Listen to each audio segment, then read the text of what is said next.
के लिए कितना कठिन होगा आप सोच सकते हैं। वो भी चक्रवर्ती सम्राट का पुत्र।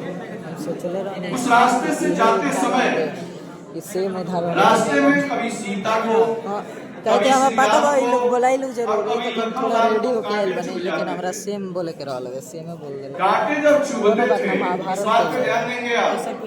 हां महाभारत वर्ग 9 वाले विशेष ध्यान दें कैसे श्री राम भरत के लिए क्या कर रहे हैं, भरत जी फिर क्या करते हैं, आप इसको जीवन में उतारने का प्रयास करेंगे। बुखार है जी का यार, जब कांटे चुभते थे बुखार है जी का, तो श्री राम कांटों को निकालने के बाद धरती माता से प्रार्थना करते थे और उसमें एक बात कहा करते थे जो मैं आपके बीच कहना चाह रहा हूं। मां से प्रार्थना करते कि हे मां, जब भी आपके कांटे चुभते हैं मेरे पांव में, मेरी सीता के पांव में, मेरे लखन के पांव में, तो उतनी पीड़ा नहीं होती है जितना कि मैं सोचता हूं कि जब भरत अयोध्या आएगा ननिहाल से और आने के बाद जब सुनेगा कि श्री राम का वनगमन हो गया है और वहां से चलेगा मेरे लिए, तो ये कांटे रास्ते में होंगे और उसे चुभेंगे, इसकी पीड़ा मुझे हो रही है।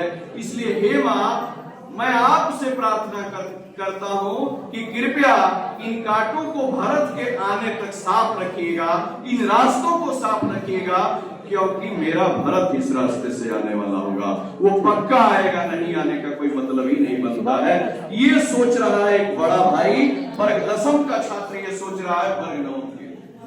अब वहां देखिए लखन लाल और ये लोग आगे बढ़ते हैं और इधर बीच में भरत जी का आगमन होता है और आगमन के बाद जब मां रोड़ी सिंदूर लेकर के श्रृंगार करके जब जाती है और जा करके स्वागत करने को तैयार होती है कि मैंने भरत को राजा बना दिया है, अब इसे राज तिलक करना है, जैसा कि आप रोड़ी वगैरह लगा रहे थे, तो भरत जी क्या करते हैं वहां आप सोचेंगे। रोड़ी थोड़े सबसे पहले मंत्रा जाती है और मंत्रा जाकर के कहती है कि कुछ काम बिगड़ रहा था लेकिन मैंने बना दिया। भरत जी बोले क्या? वो तो आ रहे थे तो सब अपने रास्ते में नहीं रहे थे।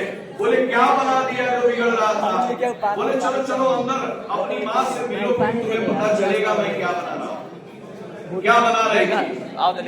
और जब भरत जी प्रवेश किया अपनी माँ के कक्ष में, तो मां रोड़ी सिंदूर लेकर के राज तिलक करने के लिए तैयार थी।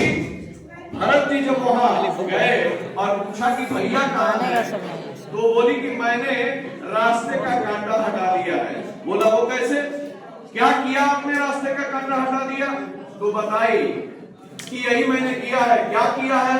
तो तापस वेश विशेष उदासी 14 वर्ष राम बनवासी।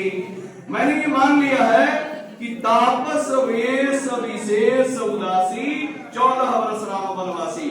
इस चौपाई का 2 तरह से अर्थ लगाया जाता है। एक कि तपस्वी का वेश हो, विशेष उदासी हो और भगवा वस्त्र धारण करके जंगल में जाना होगा, सब कुछ त्याग देना होगा। लेकिन इस पर रिसर्च करने वाले लोगों ने, राम कथा उत्पत्ति और विकास पर जिन लोगों ने रिसर्च किया, उन लोगों ने जो अर्थ बताया वो मैं थोड़ा सा आपको शेयर करता हूं। तापस वेश विशेष उदासी। तापस वेश श्री राम, विशेष वी को हटाओगे तो शेष माने शेषनाग अर्थात लक्ष्मण। उदासी स्त्रीलिंग शब्द है जिसका अर्थ होता है सीता। मैंने तीनों को बन जाने का मान लिया है। कैसे? तो तपस्वी वेश हो, लखन लाल हो और साथ में सीता भी हो, तीनों चले गए। रास्ता साफ है बेटा, बिल्कुल जानते हो।